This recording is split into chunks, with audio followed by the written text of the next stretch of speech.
John Andrews, thank you for joining me to talk about surfing in the Olympics. Could you explain a little bit about your role at Surfing Queensland? Yeah, sure.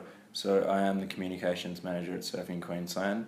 I handle a lot of the media and marketing side of things as well as the photography at our events. I play a bit of a role in servicing the partners too in terms of collateral, and I work directly in the events department with the events manager. We work side by side. He handles the logistics side of things a bit more. And yeah, we've got 30 events throughout the 2017 calendar that we both work on directly. In Australia, there's two surfing bodies, Surfing Australia and Surfing Queensland. Could you tell me a little bit about each individual's role? Yeah, definitely. So Surfing Australia are essentially the father organisation to the individual states.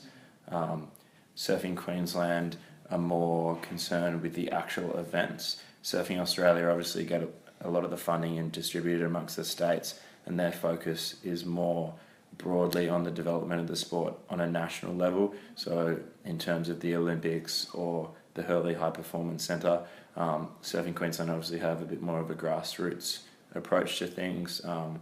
We run a lot of their events for them, events that are run on a national scale, and yeah, we obviously have our state titles and stuff. So we are very much aligned and we work together, but in terms of logistics, we're out on our own, running our own events throughout the year.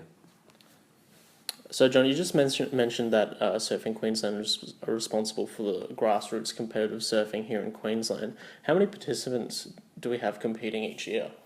I'd say that we have probably in excess of 500 entries into our competitions each year. Obviously, there's a lot of competitors that compete in multiple divisions or multiple events, so it'd be somewhere between 200 and 300 individual participants, and that ranges from our youngest competitors who might be 8 or 9 years old competing in a grommet event right through to our over 65 masters in longboarding or shortboarding in the state titles.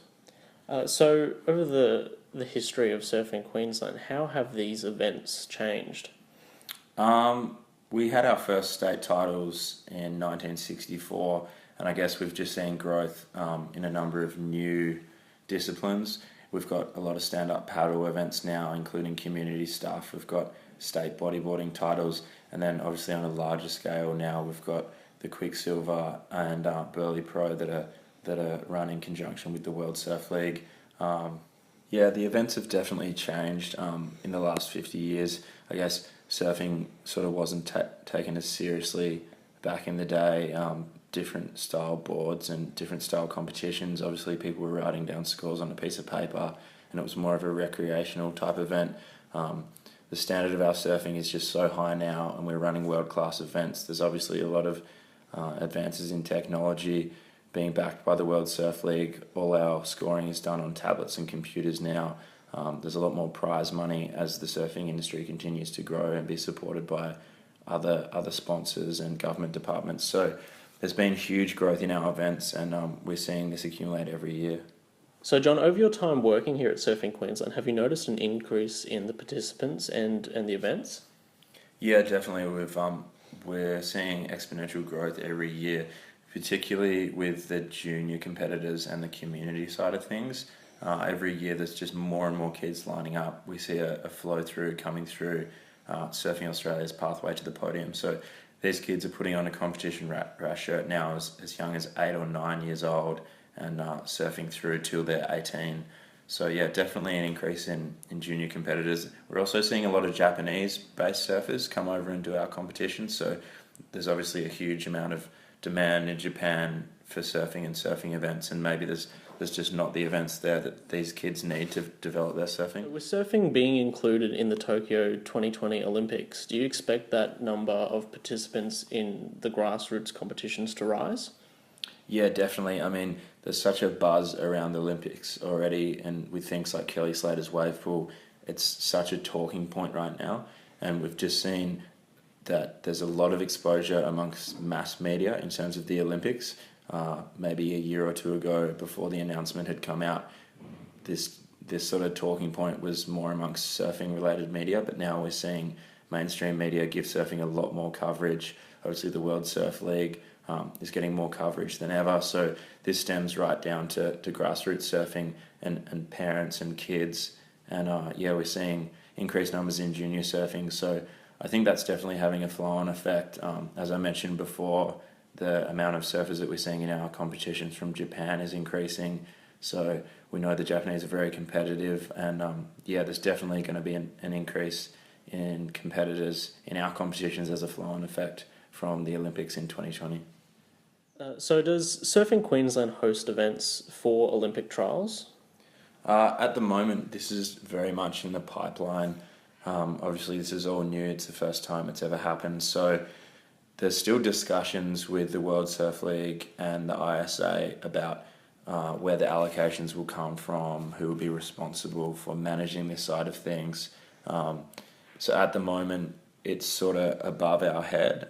Surfing Australia are obviously in discussion with those peak bodies, and we're in discussion with them. But at the moment, there is no specific dates or events such as Olympic trials with Surfing Queensland. In the near future, we'll probably be putting forward allocations, but having the Hurley High Performance Centre as part of Surfing Australia is definitely important. They've just employed B. Durbridge as their development coach, so we will definitely be helping out Surfing Australia when it comes to allocations and picking a team. But this is a while away yet. How does Surfing Queensland play a role in the development of future potential Olympic athletes?